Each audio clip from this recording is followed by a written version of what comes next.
Salut, bienvenue à la 25e partie. Après les conditions extrêmement difficiles du dernier maximum glaciaire, vers 20 000 ans, le climat s'est réchauffé progressivement jusqu'à la toute fin de la glaciation où la température retourna brusquement aux sécheresses et au grand froid du maximum glaciaire. Ce changement soudain prit les hommes par surprise, réduisant à néant les premières tentatives de villages des Natoufiens anciens. L'échec de ces premiers villages, dont la plupart ne furent que de petits hameaux, aurait tout de même permis d'enrichir la culture des nomades pendant près d'un millénaire, avec des nouvelles idées d'ex-sédentaires orientées un peu plus sur le long terme. Le début de la période géologique actuelle, l'Holocène, en passant le préfixe « holos » veut dire « récent ». Donc l'Holocène marque la fin de la dernière ère glaciaire. Nos données sur le climat sont beaucoup plus précises pour les derniers 10 000 ans de notre histoire, et nous savons que le climat, malgré les fluctuations, redevint chaud très rapidement. Il y aura cependant deux exceptions majeures, c'est-à-dire un pic froid vers 6200 ans, puis un important réchauffement en flèche à partir du 20e siècle de notre ère. Le retrait des glaciers créa de vastes marécages en Europe, en Asie et en Amérique du Nord. En plus des variations climatiques, des marécages et des autres changements dans l'environnement, la chasse contribua à exterminer la plupart des grands mammifères de cette époque. À part quelques exceptions, la plupart des grands mammifères, qui survivront jusqu'à aujourd'hui, vivront surtout en Afrique.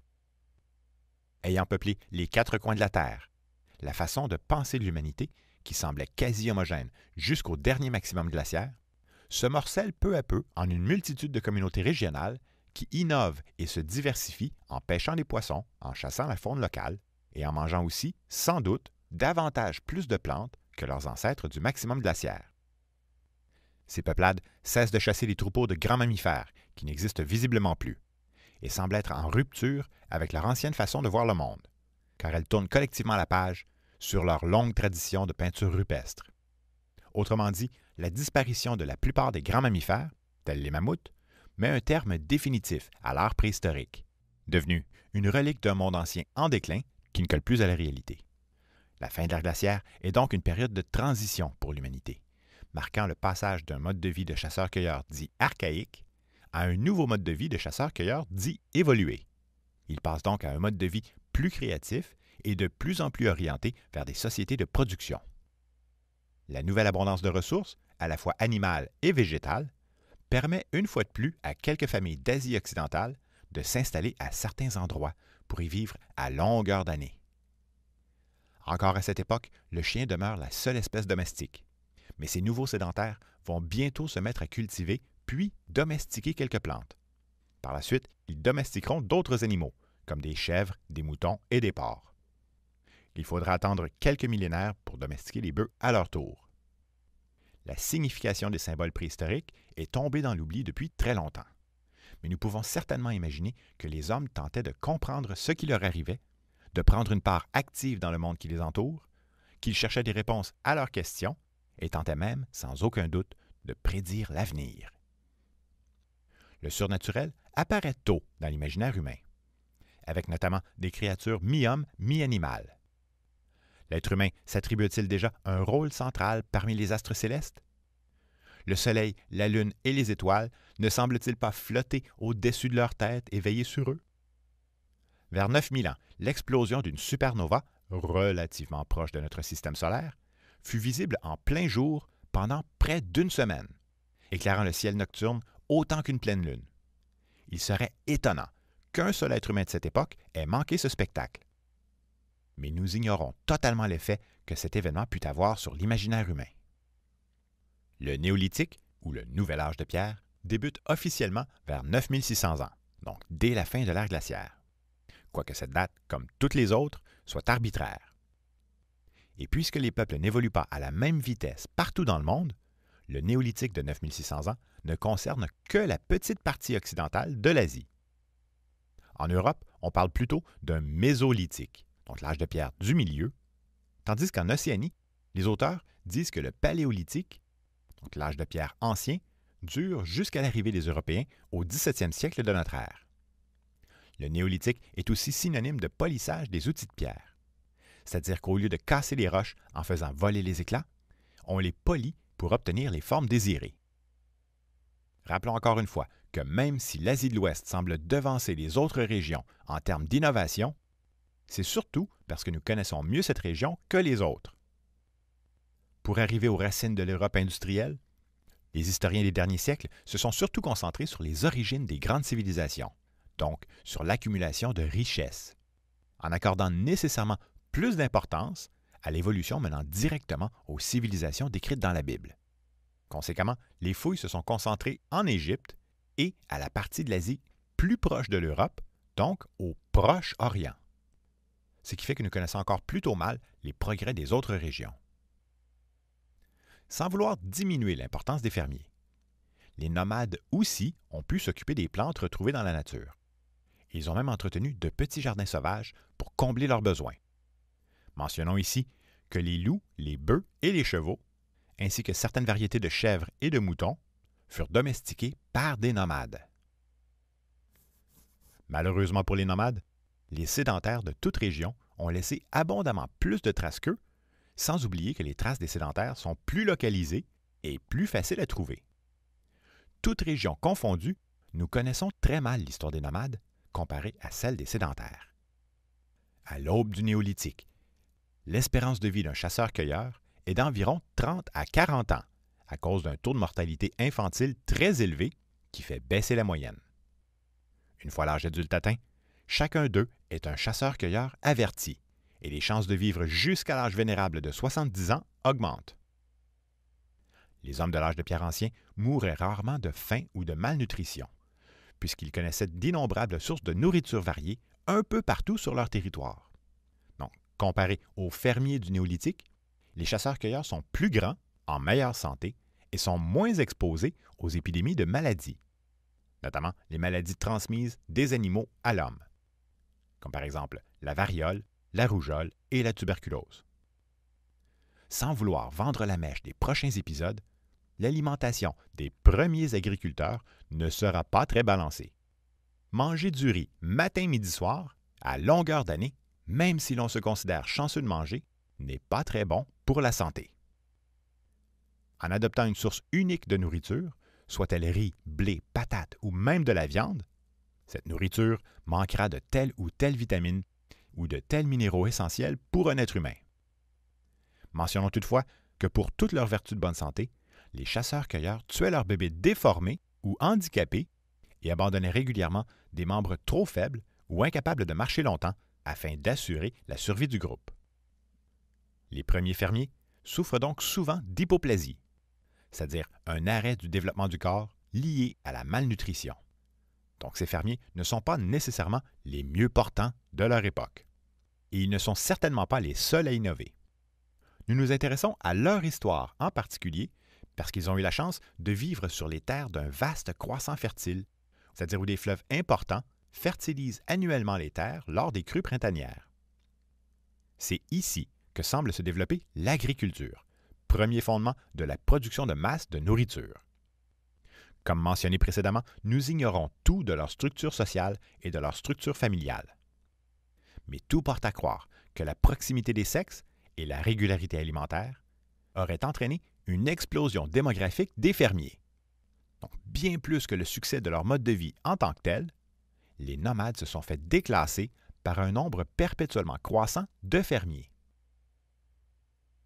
Alors, passons plus spécifiquement en Asie de l'Ouest.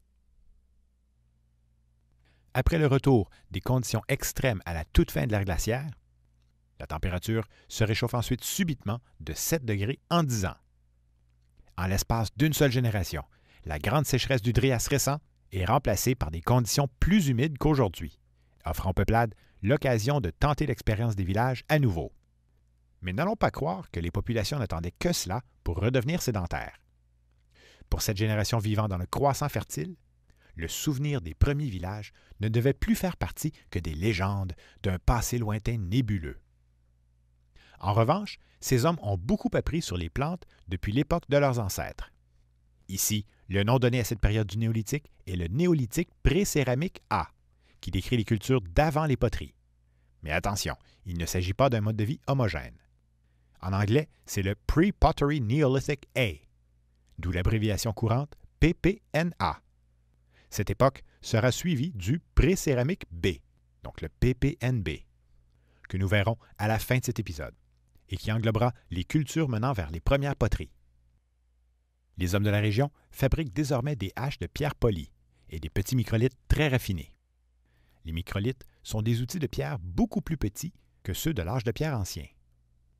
En plus des microlithes, ils inventent des outils en forme de croissant de lune, nommés lunates, qui deviennent à la mode pendant un certain temps avant de disparaître subitement. Et bien sûr, les pointes de flèche Elkiam, faciles à reconnaître par leur forme triangulaire à 2 coches. Les habitations de ces nouveaux villages, faites de branches et de broussailles, sont mieux construites que celles des tout premiers villages. En peu de temps, ils se mettent à solidifier les murs à l'aide de roches et de briques en terre crue. Ces briques, composées d'un mélange d'argile et de paille séchée au soleil, sont ensuite liées entre elles avec du mortier, afin de former des habitations circulaires de 5 mètres de diamètre. Le sol de la demeure est généralement creusé avec un foyer à l'intérieur. Malheureusement pour nous, nous n'avons aucune trace de leurs expériences individuelles ou de leur processus décisionnel poussant telle ou telle personne à tenter telle ou telle nouvelle astuce. Mais nous pouvons imaginer que leurs décisions concernent surtout le court terme, c'est-à-dire dans le but direct de nourrir leur famille et leurs proches, et non dans le but de domestiquer une plante ou d'inventer l'agriculture. L'agriculture ne s'est pas développée à partir d'un seul village. C'est tout le corridor levantin, de Damas à la vallée du Jourdain, jusqu'à la vallée de l'Euphrate, et peut-être même jusqu'en Turquie, que le blé et l'orge se seraient fait domestiquer. Quelques auteurs placent aussi la vallée du Nil comme berceau de l'agriculture, sauf que les crues du Nil auraient détruit et emporté toutes les traces avec le courant depuis bien longtemps. Attention, et n'oublions surtout pas que les premières traces de culture de céréales sauvages remontent au cours de l'ère glaciaire, et que tous les peuples de la Terre ont des connaissances approfondies des plantes de leur région. Si nous devons placer une date où les populations se mettent sérieusement à semer des graines, il faudrait placer cette date autour de 10 000 ans. Donc, lors du retour momentané des conditions extrêmes du maximum glaciaire, avant la fin de l'ère glaciaire. La glaciation se termine officiellement vers 9600 ans, et dès 9000 ans, l'agriculture sera pratiquement répandue dans tout le croissant fertile. Autrement dit, partout où l'on peut cultiver sans avoir à fertiliser le sol. Et la fin officielle de l'ère glaciaire ne coïncide qu'avec une des étapes de la domestication des plantes. La relation entre les humains et les espèces domestiques est souvent qualifiée de symbiose, parce qu'elle assure la nourriture des uns en assurant la continuité génétique des autres. C'est-à-dire qu'aujourd'hui, il y a plus de poulets, de vaches, de moutons, de cochons, de blé et de riz aux 4 coins de la Terre que de toute autre espèce locale, toute région de la Terre confondue. Dans la nature, le succès des espèces se limite presque toujours à quelques milliers d'individus sur une région localisée.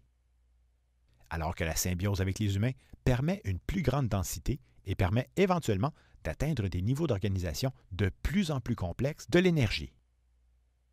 Nourrir des milliers d'habitants avec de la nourriture riche en énergie permet à des milliers d'humains de construire des structures qui les aident à produire plus de nourriture. Dans l'ensemble, les villages du pré-céramique A sont plus gros que ceux des Natoufiens anciens, 2 millénaires plus tôt. Quelques tentatives d'urbanisme apparaissent déjà, avec des maisons munies de petites cours intérieures ou avec certains groupes de maisons isolés. Les villageois replantent des graines de plantes sauvages de façon systématique et très rapidement, les populations de leur village atteignent des densités records. La pratique d'enterrer les morts individuellement à l'intérieur des maisons, soit dans le sol ou dans les murs, remonte aux Natoufiens anciens. Mais cette fois-ci, nous retrouvons peu d'artefacts ou d'ornements dans les tombes. Ils semblent aussi poursuivre la vieille coutume de leurs ancêtres Natoufiens récents, qui consiste à déterrer le crâne du défunt quelques années plus tard pour l'enterrer à nouveau ailleurs. À plusieurs endroits, ils vont jusqu'à redonner une nouvelle vie au défunt avant de l'enterrer une seconde fois. Ils enduisent alors le crâne de plâtre pour former une sorte de masque, auxquels ils appliquent de petits coquillages pour faire des yeux. Notons ici que les nomades aussi pratiquent des variantes de culte des ancêtres. Et soulignons au passage que malgré un taux de mortalité infantile très élevé tout au long du néolithique, les enfants consistent l'exception aux pratiques funéraires, c'est-à-dire qu'ils ne sont à peu près jamais déterrés. En plus des crânes humains, nous retrouvons aussi des cornes de taureaux enterrés dans leur demeure. Chaque communauté pratique une forme ou autre d'agriculture organisée. Et l'on peut se demander à quel moment émerge le sentiment de propriété, ou à quel moment surgit le besoin de contrôler la redistribution des ressources. Dans l'ensemble, ces communautés du néolithique seraient encore basées sur des modèles de société de partage et de coopération, puisqu'elles sont encore proches de leur héritage nomade. Mais en vérité, cette époque lointaine nous a laissé très peu d'indices sur les réels changements idéologiques à la base de la vie sédentaire. Nous pouvons néanmoins déjà voir des changements, tels la fabrication de nombreuses petites figurines féminines, que certains auteurs qualifient de déesses-mères, mais dont la signification réelle nous échappe totalement.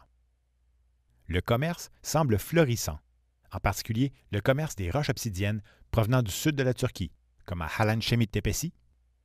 Nous avons retrouvé des obsidiennes jusqu'à plusieurs centaines de kilomètres de leur source. Donc, dès cette époque, l'emplacement géographique de certains hameaux en font des centres d'échanges commerciaux incontournables, comme Jéricho, qui devient rapidement un des premiers gros villages du néolithique. Le site de Jéricho, situé stratégiquement sur un chemin qui mène de la mer au désert, a d'abord attiré les Natoufiens de l'ère glaciaire, avant d'être abandonné lors de la grande sécheresse du Drias. Puis, dès 9600 ans, des chasseurs-cueilleurs s'y installent de façon permanente.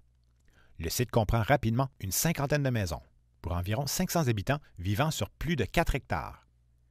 Puis, un siècle plus tard, le nombre d'habitations passe à plus de 70 maisons et la population franchit le seuil des 1000 habitants. Les premières constructions sont des huttes rondes en broussailles, avec un sol de boue séché ou plâtré. Ils ont un foyer domestique à l'intérieur et un second foyer à l'extérieur. Progressivement, ils se mettent à utiliser des briques de terre cuite. Ils recyclent rarement leurs vieilles maisons. Lorsqu'elles tombent en désuétude, ils aplatissent les ruines et reconstruisent simplement par-dessus. Les habitants de Jéricho participent sans doute à la domestication du blé et de l'orge, en chassant le gibier de la région, comme des gazelles, des ibex, des cerfs, des porcs sauvages, des renards et des oiseaux de proie aux plumes prestigieuses. Ils fabriquent une grande variété de microlithes, mais aussi des pointes de flèche Elkiam, des haches, des marteaux et même les fameuses lunates en forme de croissant de lune. Jéricho a longtemps tenu le titre du « premier village de tous les temps ». Nous savons maintenant que d'autres villages furent tentés avant la fin de l'ère glaciaire, car plus d'un siècle de fouilles archéologiques nous auront permis de trouver de nombreux autres exemples de villages datant de la même période que Jéricho. Malgré tout, encore aujourd'hui, c'est le village le plus célèbre du néolithique, entre autres à cause de son muret et de sa tour de 9 mètres de diamètre et de 8 mètres de haut.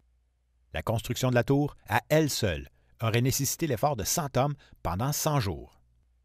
À quoi servait-elle? Était-ce un mécanisme de défense? Si oui, que défendait-il? Et contre qui? Peut-être était-ce pour se protéger contre les crues de la rivière? Pourquoi le muret fut-il alors laissé à l'abandon? Grâce à quelques traces de grains dans la tour, nous croyons qu'elle aurait pu servir à entreposer du grain, du moins pendant quelque temps. Mais si c'est le cas, qui en était le propriétaire? À cette époque, nous ne connaissons aucune autre tour nulle part ailleurs, et son utilité nous échappe encore. De toute évidence, il s'agit d'un travail de grande envergure pour une si petite communauté. C'est d'ailleurs le plus ancien effort collectif connu d'une telle ampleur. Comme presque partout en Asie occidentale, au cours du Pré-céramique A, les habitants de Jéricho développent une sorte de culte des ancêtres en enterrant leurs morts à l'intérieur de leur maison. Nous avons aussi retrouvé des individus enterrés sous le sol de la tour, ainsi que 5 crânes d'enfants près d'un autel. N'oublions pas que les enfants sont rarement déterrés. À quelques dizaines de kilomètres de Jéricho, donc à moins d'un jour de marche, nous retrouvons de nombreux autres villages, comme par exemple Netiv Hagdud, Gilgal et Zad, où ils construisent aussi des maisons en briques crues et dont certaines ont des planchers de bois qui reposent sur des séries de petits piliers internes plantés dans le sol de la maison. Nous avons vu que le village de Abu Huraira avec ses toits supportés par des piliers, n'était qu'un petit village semi-souterrain autour de 10 500 ans. Une poignée de familles y exploitait les produits de la forêt, donc les pistaches, les noix, la volaille, l'engrain, le seigle et quelques autres plantes, et ils y chassaient les troupeaux de gazelles passant sur leur territoire.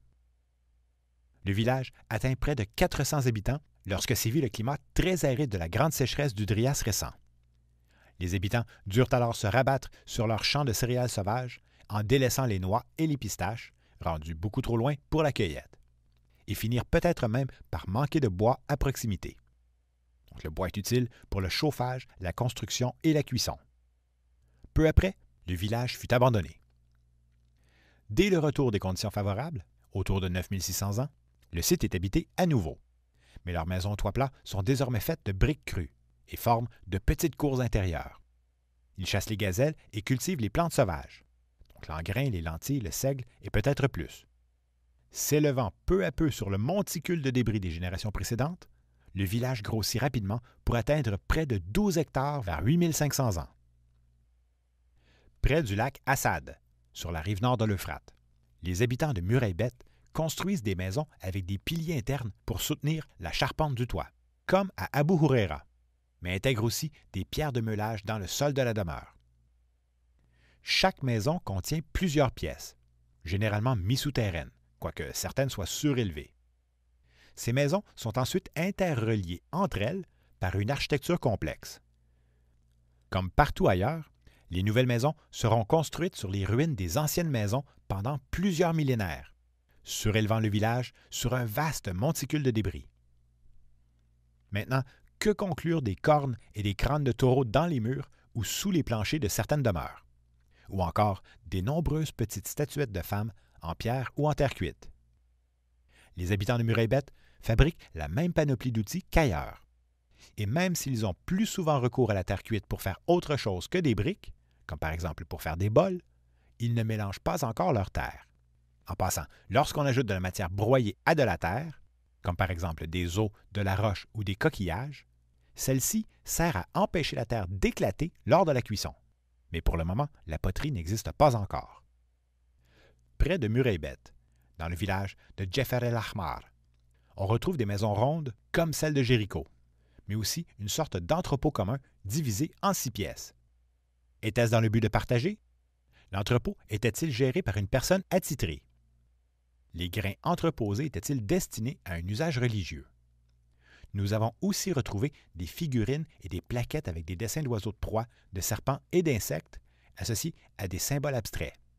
Bon, la signification de ces objets nous échappe totalement. À la fin de son occupation, les maisons du village sont brûlées et le toit de l'entrepôt se serait même effondré sur un individu dont la tête est manquante. Non loin de l'entrepôt, 3 crânes auraient été brûlés dans un feu, avant d'être finalement recouverts par de petites roches.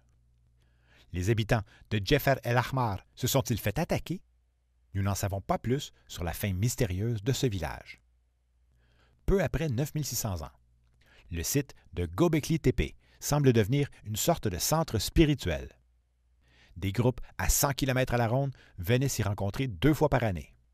Ils ne construisent aucune maison, ne cultivent pas la terre, et nous croyons que les occupants dépendaient entièrement des plantes sauvages et de chasse autour du site. En revanche, ils ont creusé une grande structure circulaire dans la colline. Le long des murs, on retrouve 8 piliers sculptés en forme de T, chacun mesurant plus de 2 mètres de haut et pesant environ 7 tonnes. Un des piliers ressemble à un bras, d'autres piliers ressemblent à des torses. Cela dit, on n'y retrouve aucune figurine de déesse mère. Les symboles utilisés à Göbekli Tepe sont les mêmes qu'à Djefer el Ahmar, situé à 100 km de distance. Sauf que les symboles de Göbekli Tepe n'ont rien à voir avec la fertilité, car les animaux représentés semblent surtout être des mâles d'espèces dangereuses. Notons aussi que les seuls outils dont ils disposaient pour tailler la pierre étaient des outils de pierre ou de bois, et que la carrière, située à 100 mètres du site, contient encore un pilier inachevé mesurant près de 7 mètres, encore relié à la falaise, et dont le poids aurait atteint 50 tonnes. Cet étrange immeuble, ainsi que 4 autres immeubles similaires à proximité, ont finalement été enterrés intentionnellement lorsque le site fut abandonné. Passons maintenant à l'Europe.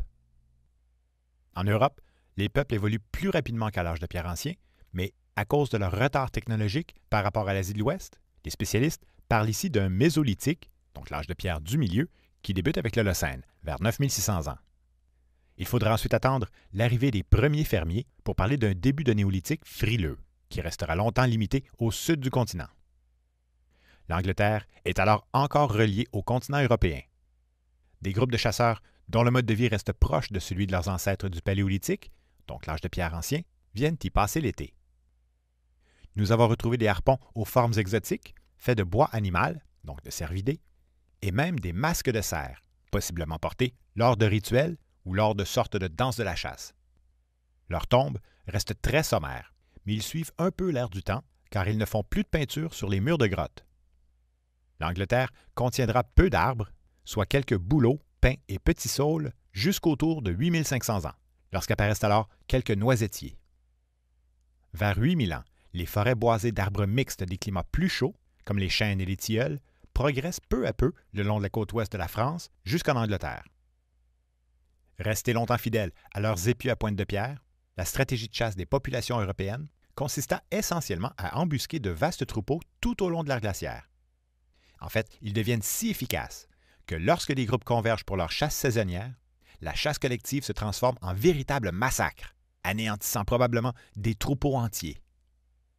Les mammouths et les cerfs géants disparaissent du paysage, pendant que les rennes et les wapitis se réfugient au nord ou dans les montagnes. Peu à peu, les régions boisées de l'Holocène vont attirer les cerfs des climats plus chauds qui, eux, ne se déplacent pas en troupeau. Les chasseurs doivent alors remplacer la force brute de leurs épieux pour traquer des proies solitaires à l'aide d'arcs et de flèches. Les carnages des chasses collectives biannuelles n'existeront plus que dans la mémoire des hommes, alors que la nature et les symboles humains prennent une nouvelle signification. Malgré leur retard par rapport à l'Asie de l'Ouest, les outils européens se miniaturisent, se diversifient et se spécialisent à leur tour afin de mieux exploiter la multitude de ressources.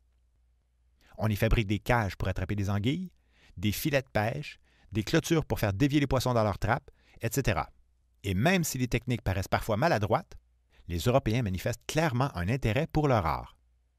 N'oublions pas que pour les archéologues, les traces de chasse sont plus faciles à trouver que celles des plantes récoltées, et que les populations de cette époque eurent soudainement accès à toutes sortes de nouvelles possibilités de plantes, de légumineuses, de noix, de fruits, de graines, de racines et de tubercules. Le début de l'Holocène marque la fin d'une très longue tradition artistique, sans doute la plus longue. C'est la fin des peintures sur les murs de grottes.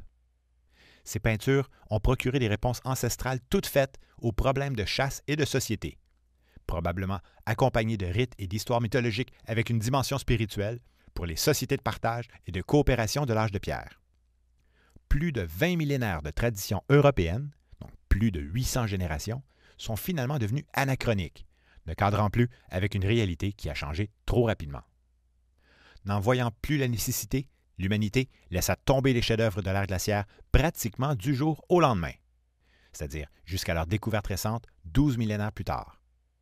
Ces points de rencontre, pour les mariages, l'échange d'objets, le partage de techniques, d'informations, d'histoires, sont tous abandonnés pour d'autres sites. La grotte du Mas d'Asile, célèbre pour ses sculptures, fut une sorte de super site tout au long de l'ère glaciaire.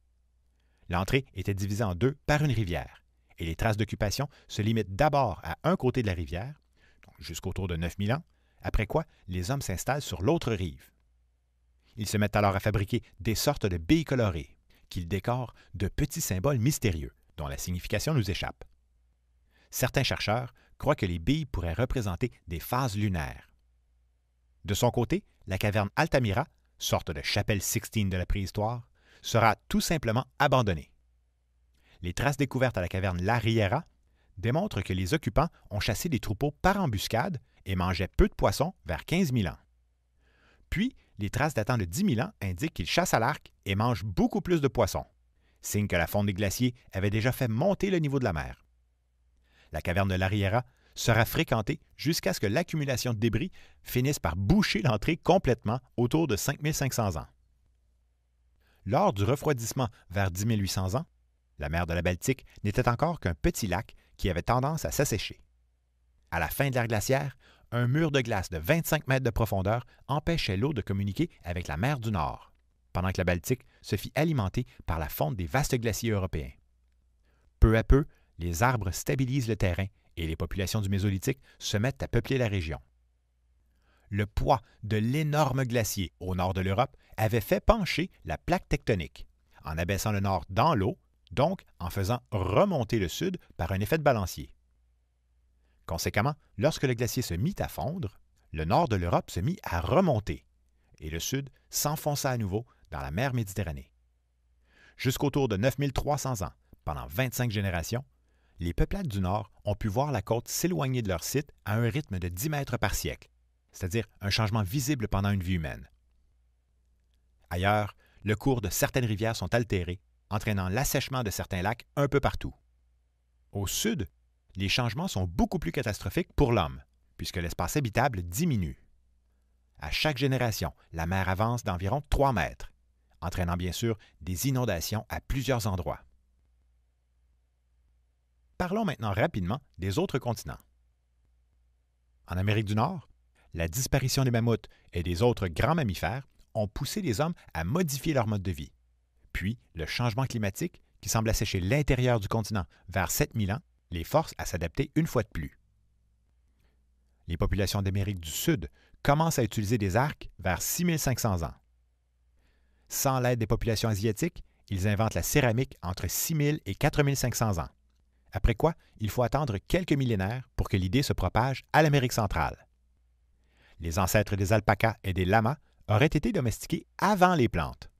Donc ici, l'agriculture semble plus avoir été inventée dans le but de nourrir les animaux domestiques, tandis qu'en Asie de l'Ouest, les auteurs affirment depuis très longtemps que c'est l'agriculture qui permit l'élevage d'animaux domestiques. La première plante domestiquée en Amérique pourrait être le quinoa, consommé par les lamas et les alpacas. La deuxième plante domestiquée est probablement la pomme de terre. D'autres plantes, comme les fèves, les courges, le maïs, le manioc, et d'autres animaux, comme les cochons d'Inde, seront domestiqués à leur tour. Certains aimeraient voir des liens entre les populations américaines et asiatiques pour expliquer les premières domestications d'espèces. Pourtant, aucune plante cultivée ni aucun animal élevé sur les continents de l'Ancien Monde n'existe en Amérique. Et nous croyons actuellement qu'il s'agit bel et bien d'innovations locales indépendantes du reste du monde. Certains sites prospères d'Amérique du Sud indiquent des sociétés très complexes, même si, dans l'ensemble, ce continent est moins dynamique que l'Asie de l'Ouest. Nous devons maintenant nous éloigner de l'Amérique pendant plusieurs millénaires, c'est-à-dire jusqu'à l'émergence de la première grande civilisation américaine, les Olmecs. Dans le reste du monde, les populations continuent à innover, bien que leur rythme soit plus lent qu'en Asie de l'Ouest. L'Afrique de cette époque ne présente que des traces sporadiques mal datées, mais il est fort probable que les peuples du Soudan ou en marge du Sahara aient aussi participé à la domestication de plantes et d'animaux. Ils ont les mêmes connaissances techniques que leurs voisins asiatiques, et les contraintes de leur environnement les poussent certainement à cultiver des plantes et à s'occuper de petits troupeaux. Sauf que la pauvreté du sol, qui n'est pas auto-fertilisant comme celui du croissant fertile, les empêche de se sédentariser. Sans doute ont-ils inventé certaines astuces ou stratégies, et même commencé la domestication de certaines espèces locales que d'autres peuplades finiront de domestiquer plus tard. Sur le continent australien, confronté à un environnement hostile parsemé d'araignées et de serpents venimeux, l'homme adopte une sorte d'agriculture par le feu, où il brûle de grandes régions de forêts denses pour créer de vastes plaines herbeuses ouvertes qui attirent en retour du gibier facile à attraper et mieux adapté à leurs besoins. Certains chercheurs croient que les premières générations à occuper le territoire australien auraient complètement changé l'écologie de grandes parties de l'Australie en quelques millénaires, et cela à force de brûler la végétation existante. Mais avant de blâmer les nomades pour la désertification de grandes parties de la Terre, notons que les fermiers aussi ont recours au feu pour ouvrir des terres occupées par de vastes forêts. Les cendres des arbres brûlés fertilisent le sol, notamment avec de l'azote, et le rendent artificiellement très fertile pour quelques années, donc pour 1 à 2 ans. Avant de développer la technique des terres en jachère ou d'enrichir le sol avec des excréments d'animaux, les hommes vivant sur des terres moins fertiles doivent périodiquement abandonner leur village pour défricher d'autres terres à chaque fois qu'ils épuisent le sol, donc à tous les 4 ou 5 ans. Cette contrainte, pour les fermiers, a du moins le bénéfice d'avoir forcé les populations à se déplacer à la recherche de terres fertiles, donc de répandre les idées d'agriculture, de filage, de tissage, et répandront bientôt les techniques de céramique, de métallurgie, d'architecture mégalithique, et ainsi de suite. Revenons maintenant en Asie de l'Ouest pour les débuts du pré-céramique B. La fertilité des terres du croissant fertile, en marge des tropiques, a permis l'apparition de plusieurs villages où l'on cultive plus sérieusement les plantes et où les populations s'inventent rapidement de nouveaux symboles, par les peintures, les sculptures, des masques, l'artisanat.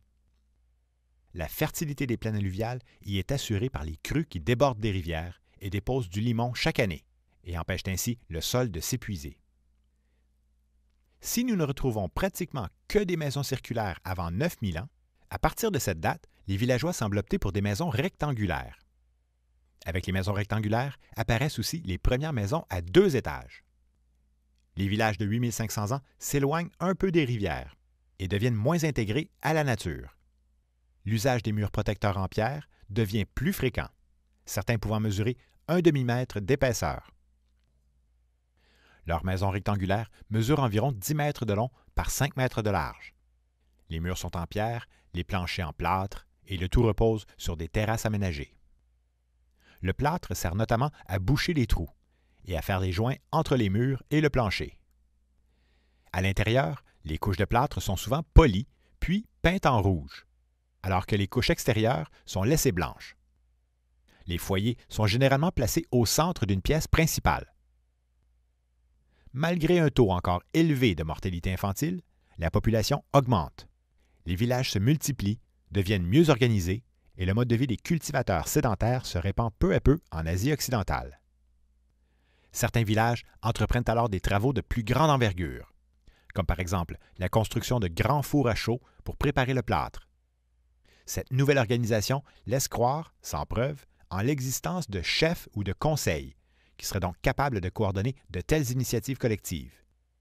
En vérité, nous ne saurons presque rien sur l'organisation sociale de ces communautés avant l'apparition de l'écriture. À Jéricho, Tel Aswad, Abu Huraira et dans quelques autres villages de la région, le lin sauvage est maintenant en voie d'être domestiqué. Avant la domestication des plantes, les vêtements étaient presque tous en peau et en fourrure. Nous savons que le lin sert très tôt aux premières expériences avec les fibres et que certains fermiers d'Asie occidentale commencent à fabriquer des vêtements en fibres autour de cette époque. Sauf que les fibres végétales se décomposent rapidement. Nous avons très peu de traces de vêtements datant de ces époques lointaines. Et les rares échantillons parvenus jusqu'à aujourd'hui sont loin de nous donner une idée de leur style vestimentaire. Il est tout de même raisonnable d'imaginer que la préparation de vêtements devait occuper une grande place dans leur vie quotidienne. C'est-à-dire qu'en plus de s'occuper de la culture des plantes autour du village, ils devaient passer de longues heures à tanner, filer, tisser, tricoter, tresser et ainsi de suite. Les premiers vêtements en tissu ont donc une origine chez les premiers cultivateurs du néolithique. Et ces vêtements seront de plus en plus fréquents au fil du temps. Mais il y a fort à parier que dans les débuts, les premiers vêtements en fibre n'étaient destinés qu'à certains individus privilégiés. Peut-être même ne servaient-ils que pour des occasions spéciales, comme par exemple des cérémonies religieuses. Même si peu de plantes sont encore domestiquées à cette époque, les cultivateurs développent de nombreuses techniques leur permettant d'accumuler des surplus de nourriture et de créer des conditions favorables à l'élevage d'animaux. Le premier animal domestiqué fut incontestablement le chien, mais ce dernier ne fut pas domestiqué pour être mangé. L'homme le considère plutôt comme son meilleur ami. Par contre, le long passé de chasseurs de nos ancêtres leur a permis d'apprendre à connaître intimement les animaux vivant sur leur territoire. Ils reconnaissent probablement plusieurs bêtes de visu. Il y a longtemps que l'homme s'occupe d'autres animaux, ne serait-ce que pour les manger plus tard. Nous ne savons ni où, ni comment, ni quand le processus de domestication s'est véritablement enclenché. Mais il est certain qu'avec le retour des conditions difficiles du Drias, ces hommes spécialisés dans la chasse de troupeaux ont tenté de gérer certains troupeaux pour s'assurer d'une source constante de nourriture.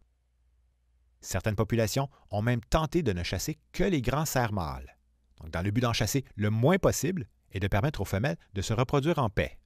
Quoique cette stratégie se retourna vite contre eux en engendrant des générations de cerfs plus petits.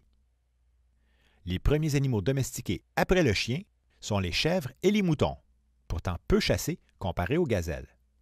Les chèvres et les moutons ont l'avantage d'être territoriaux, donc de ne pas s'éloigner trop loin. Mais surtout, ils vivent en troupeaux très hiérarchisés et perçoivent l'homme comme leur chef.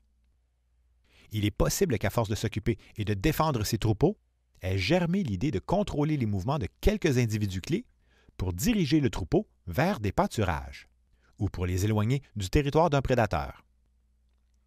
À cause de la rareté des sources d'eau potable au cours du Trias récent, les troupeaux devaient occuper des territoires plus restreints et la solution devait s'imposer comme allant de soi en devenant vite profitable pour ceux qui l'adoptèrent. Nous pouvons aussi imaginer de jeunes animaux apprivoisés, vivant en captivité jusqu'à l'âge adulte, dans de petits enclos construits à cette fin, ou encore attachés à un piquet par une corde. La sélection humaine favorisant les plus dociles, après un certain nombre de générations, émerge une espèce domestique, donc plus petite que leurs ancêtres sauvages. Il semble que certains villages d'Asie occidentale, tels Abu Huraira, se referment peu à peu sur eux-mêmes à partir de 8500 ans, donc en dépendant moins des nomades ou des ressources sauvages environnantes. C'est-à-dire qu'ils cessent de chasser les gazelles pour se concentrer sur l'élevage de chèvres et de moutons. La date approximative de la domestication des chèvres et des moutons se situe autour de 8000 ans, lorsqu'ils apparaissent sporadiquement dans quelques villages de l'Ouest asiatique. Cela dit, la domestication d'une espèce prend du temps, et le processus se serait fort probablement enclenché de pair avec la domestication des plantes, donc au cours du Trias récent. Lorsque le climat redevient clément et que se forment de nouveaux petits villages permanents, quelques groupes de chasseurs-cueilleurs auraient simplement continué à diriger leurs troupeaux. Et ce qui débuta comme une solution à court terme, en réaction aux sécheresses de la fin de l'ère glaciaire, devint une solution permanente pour l'humanité. Environ 5 siècles après leur domestication, vers 7500 ans, de nombreux villages de fermiers ont soit des chèvres, des moutons ou les deux. Nous retrouvons des chèvres domestiques en Iran occidental, en Palestine, donc de Jéricho à Beïda, et à Abu Huraira, dans la fourchette entre 7800 et 7300 ans. Les troupeaux sont généralement logés dans des cavernes ou dans des immeubles en pierre. Et ces animaux-ci semblent d'abord avoir été domestiqués pour leur viande. Ce n'est que par la suite que l'homme se mit à les exploiter pour le bas, pour le trait ou pour la laine. Nous devons maintenant attendre quelques siècles avant la domestication des porcs et des bovins, et près de 4 millénaires avant la domestication des chevaux. 2 millénaires après la domestication des premières céréales, donc le blé et l'orge, et quelques légumineuses, comme les fèves et les lentilles, les cultivateurs d'Asie occidentale domestiquent alors l'olivier, la vigne et la figue. Au néolithique pré-céramique B, les 500 habitants de Beïda cultivent les champs environnants et possèdent même un enclos à chèvres pour les protéger contre les léopards et les chacals qui rôdent autour du village. Ici, le nombre de grandes constructions nous porte à croire en l'existence d'une sorte de chef ou d'un conseil des sages, notamment en ce qui concerne un des grands immeubles qui aurait nécessité environ 2000 kg de chaux pour faire le plâtre et 9000 kg de bois pour chauffer le four. Cet immeuble est un trop gros effort pour une seule famille et ne semble pas avoir servi de maison. De plus, d'autres immeubles à proximité auraient vraisemblablement servi à engranger le grain. Un chef ou un conseil en supervisait-il la redistribution? Un de leurs murs de pierre aurait peut-être servi à protéger le village contre le sable envahissant emporté par le vent. Mais la présence d'autres murs érigés à l'intérieur du village semble plutôt destinée à limiter les déplacements des individus.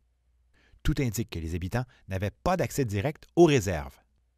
Il est possible que les surplus furent mis en commun afin d'être redistribués au début du village, soit à l'époque où les habitants du village travaillaient à l'extérieur à la vue de tous. Soulignons que, très rapidement, la taille de la population ne permettra plus à un seul individu de connaître tout le monde. Y avait-il déjà de la convoitise, de l'anxiété, de la méfiance?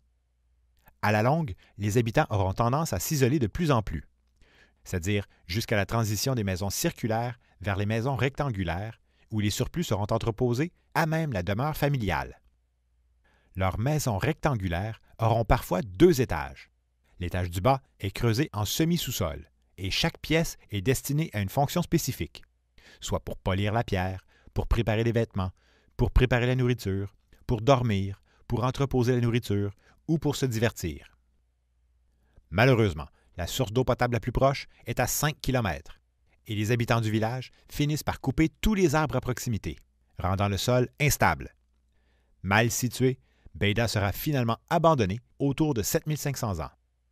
Notons que ses habitants nous ont laissé des traces de tissus, encore très rares pour leur époque. Au 8e millénaire, près du désert du Negev, la population de Nahal Hemar avait accès aux sédiments de la mer Morte, dont la composition naturelle peut servir à imperméabiliser l'intérieur de leur panier tressé. Nous savons que les premières expériences de poterie eurent lieu au Japon, peut-être dès le 11e millénaire. Il faut ensuite attendre le 8e millénaire, au Levant, pour que le mode de vie des agriculteurs-éleveurs aux maisons rectangulaires se répande le long de la côte méditerranéenne jusqu'en Afrique et à l'intérieur de la Mésopotamie.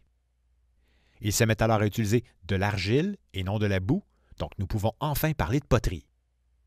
L'invention de la poterie vient de pair avec la construction de fours et une plus grande maîtrise du feu, avant de se répandre rapidement vers l'Asie mineure à Chayonu après quelques siècles, puis vers Çatalhöyük et Ganj Dareh.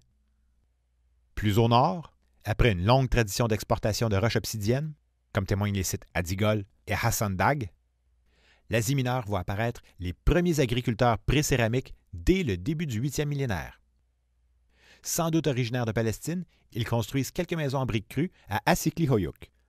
Ils polissent leurs outils de pierre, mais n'ont pas encore d'économie de production, et pour le moment, les chiens sont leurs seuls animaux domestiques. Vers 7500 ans, les habitants de Khan Hassan cultivent du blé et de l'orge, tandis qu'à Hassilar, les habitants cultivent du blé, de l'orge et des lentilles. Notons ici que le climat varie grandement entre la basse vallée tropicale de Jéricho et les montagnes de Çatalhöyük, où l'on retrouve de la neige en hiver. Petite parenthèse ici pour parler du cas particulier de l'île de Chypre. À cause de leur isolement, les îles développent des faunes endémiques. Autrement dit, les animaux y évoluent différemment de ceux restés sur le continent. L'île de Chypre fut donc isolée pendant des millions d'années, où l'absence de prédateurs finit par engendrer des espèces naines d'hippopotames et d'éléphants. À cette époque, l'île ne contenait aucune chèvre, ni mouton, ni porc, ni cerf, ni humain. Et nous attribuons la disparition des hippopotames et des éléphants nains au changement climatique, puisque leur extinction semble précéder l'arrivée des premiers hommes, et qu'il n'y a aucune marque d'outils sur les eaux. L'île de Chypre, clairement visible à partir des rives continentales, dut longtemps susciter l'imaginaire des hommes préhistoriques. C'est possiblement en réaction au manque de ressources sur le continent, lors du retour aux conditions extrêmes de la toute fin de l'ère glaciaire, qu'ils tentent d'atteindre l'île par bateau. Les signes les plus anciens d'occupation temporaire sur l'île de Chypre datent d'environ 10 000 ans, c'est-à-dire lorsque les individus se seraient arrêtés dans la caverne Étokremnos pour manger des canards, des mollusques et des oiseaux, qu'ils ont fait cuire en brûlant des os d'hippopotame. Sans doute découragés par le manque de ressources sur l'île, ils n'y reviennent plus pendant près de 2 millénaires. Les premières populations à s'installer sur l'île de Chypre de manière permanente arrivent au cours du néolithique pré-céramique B. La présence d'obsidiennes provenant de la Turquie nous laisse croire qu'ils pourraient être originaires de Turquie, ou du moins qu'ils entretenaient de proches relations avec eux. Mais le style architectural des maisons ressemble aux maisons du Levant quelques siècles auparavant, c'est-à-dire qu'ils construisent des maisons rondes comme celles du Levant au pré-céramique A, alors que cette mode est dépassée depuis plusieurs siècles sur le continent. Les habitants de l'île vont s'entêter à construire leurs petites maisons circulaires en briques crues, toutes plâtrées, même jusqu'au 6e millénaire, alors que les villages sur le continent auront presque tous des maisons à 2 étages. Étaient-ils en retard à cause de leur isolement? Était-ce un trait culturel dont ils étaient fiers? Nous n'en savons rien. Toutes régions confondues, nous ne savons pratiquement rien non plus sur les bateaux de cette époque.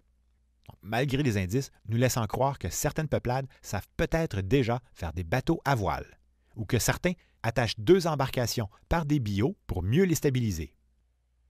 Il semble tout de même justifié de souligner ici la détermination de ces marins préhistoriques à vouloir transporter des chèvres, des moutons et même des bœufs dans leurs petites embarcations précaires jusqu'à l'île de Chypre. Parfois, ils apportent des animaux qu'ils remettent en liberté pour pouvoir les chasser plus tard. Dans la plupart des villages du pré-céramique B, comme Miloutka, Chilourokambos, Tenta et Kirokitia, nous retrouvons des enclos, mais aussi les plus anciens puits connus. Ces derniers sont situés à une centaine de mètres des maisons, ont près d'une dizaine de mètres de profondeur, sont entourés d'une petite clôture et sont munis d'entailles dans la paroi pour monter et descendre. Lorsqu'ils ne servent plus, les puits sont alors remplis de débris, comme des artefacts, des éclats et des vieux outils. Le plus gros site de l'île, Kirokitia, couvrant tout le côté d'une colline, semble opérer sans autorité, car nous n'avons trouvé aucun immeuble public. Chaque famille devait donc gérer ses propres ressources, avec toutes les tensions sociales que cela comporte lorsque les temps deviennent difficiles. Ils finissent par avoir des problèmes d'organisation urbaine, et les gens se retrouvent cordés les uns avec les autres dans une multitude de pâtés de maisons trop rapprochés, chacun entourant de petites cours intérieures remplies de débris. Cet arrangement, convenable pour une cinquantaine d'habitants, est vite devenu malcommode pour les 500 habitants de Kirokitia qui vivent littéralement entourés de poubelles. En guise de résumé, en comparaison avec le Paléolithique, les populations du Néolithique semblent évoluer considérablement plus vite. Mais puisque ces époques précèdent l'invention de l'écriture, nous manquons encore d'informations pour vraiment connaître leur vie quotidienne ou la portée réelle de leur culture. Répétons à nouveau qu'un simple millénaire représente une très longue période concernant plusieurs dizaines de générations, dont les dernières ignorent à peu près tout des premières. Somme toute, les innovations sont encore lentes, résultant d'un long apprentissage et d'un raffinement des techniques précédentes, avant d'être diffusées plus ou moins rapidement par la suite aux populations voisines, qui les adoptent ou s'en inspirent pour innover à leur tour. N'oublions pas non plus que certaines solutions ont pu être développées à plusieurs endroits ou à des époques différentes, comme la poterie, inventée au Japon autour de 11 000 ans, ensuite réinventée soit en Afrique ou en Asie occidentale pendant le 8e millénaire, ou encore l'Amérique, qui domestique des animaux et des plantes et invente la poterie sans l'aide des populations asiatiques quelques millénaires plus tard. Nous pourrions poser les mêmes questions sans réponse pour chaque peuple du monde. De quoi ont-ils l'air? Comment vivent-ils? Sont-ils en contact fréquent avec d'autres peuples? Voyagent-ils loin? Replantent-ils leurs graines? Et ainsi de suite. Plutôt que répéter les mêmes choses au sujet de tel ou tel peuple nomade à travers le monde, nous nous attardons aux fermiers d'Asie occidentale et sur leur expansion autour de la Méditerranée. Cela dit, même en réduisant notre portée, nous avons peu de choses à ajouter au récit en ce qui concerne les chasseurs-cueilleurs du pourtour méditerranéen au tout début du Néolithique. Les îles de la mer Méditerranée furent visitées plusieurs centaines de milliers d'années avant le Néolithique, donc par des chasseurs téméraires qui auraient exterminé les cerfs mégacéros de Sardaigne et de Corse. Vers la fin de l'ère glaciaire, la pénurie engendrée par la sécheresse de 10 800 à 9 600 ans aurait possiblement poussé les hommes à visiter la plupart des îles près des côtes. Malheureusement pour eux, dans l'ensemble, les petites îles de la Méditerranée offrent peu de ressources. Contrairement aux animaux de l'île de Chypre, la disparition de la faune d'éléphants et d'hippopotames nains sur l'île de Mélos, dans les Cyclades, aurait été causée par des chasseurs ayant visité l'île autour de 11 000 ans. En Sicile et sur l'île de Malte, d'autres visiteurs seraient arrivés vers 8500 ans, et ils reviennent régulièrement jusqu'aux traces d'occupation permanente qui apparaissent au cours du 8e millénaire sur les deux îles. En Sardaigne et en Corse, au 8e et 7e millénaire, le gibier reste de taille très modeste. Puis, au 6e millénaire, les hommes importent la faune qui existe encore aujourd'hui. Les cerfs, les mouflons, les lièvres, les lapins, les renards, les chats sauvages, les loirs, les rats, les souris, les campagnols et quelques autres. Les idées menant vers l'herminette, l'irrigation, l'arère, l'attelage et la roue sont en gestation, tributaires du mode de vie des fermiers qui se propage en Asie occidentale. Tout au long du Néolithique, l'homme apprend de plus en plus à maîtriser son environnement. Les constructions prennent plus d'ampleur et l'on voit apparaître les premiers signes de planification urbaine. Depuis les premières expériences de fabrication d'outils de pierre, les roches obsidiennes, faciles à tailler, sont devenues des matériaux prisés. La rareté de l'obsidienne obligea les hommes à faire de longs voyages vers quelques sites connus, comme en Cappadoce, ce qui permet à nos archéologues actuels d'analyser les pièces fabriquées et d'associer chaque minerai à sa source. Ainsi, nous retrouvons des outils, comme des pointes de javelot, des flèches, des poignards et même des miroirs. Donc, nous retrouvons des outils à des centaines de kilomètres de leur source, comme par exemple l'obsidienne de Mélos retrouvée dans la grotte de Francti, au Péloponnèse, daterait du 11e millénaire, impliquant clairement que les techniques de navigation précèdent le néolithique et que ces marins savaient ce qu'ils faisaient.